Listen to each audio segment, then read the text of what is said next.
Our top story this afternoon, we are continuing to track updates on the Moscow homicides. About an hour ago, the Moscow Police Department held a press conference that we live streamed with an update on the investigation.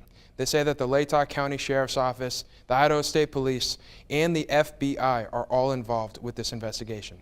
They confirmed what we already knew, that Ethan, Xana, Kaylee, and Madison were stabbed. On the night of the attacks, Ethan and Xana were at a party on campus. Madison and Kaylee were at a downtown bar. They arrived home sometime after 1:45 a.m. on November 13th. Around noon, the police department received a phone call about an unconscious person. When they arrived, they found 4 bodies inside the residence on King Road.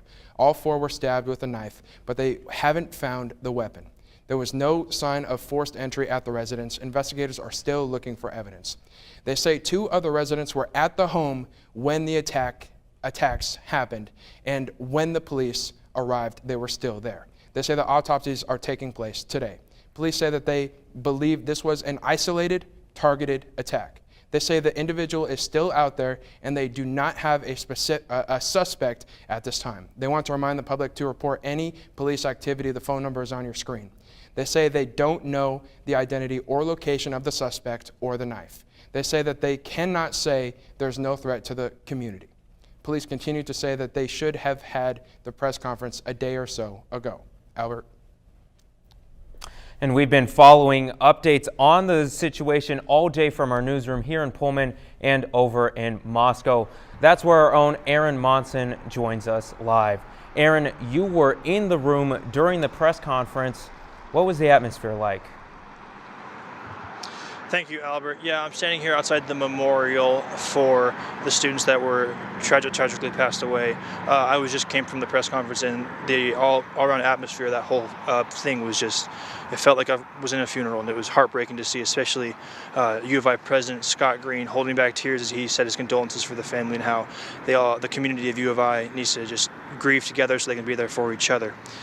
There's a new vigil date, a candlelit vigil on November 30th. The time and place is still yet to be determined, but when we figure that out, we will let you guys know here on Murrow News 8. For now, that's all I've got for you. Back to you guys at the desk.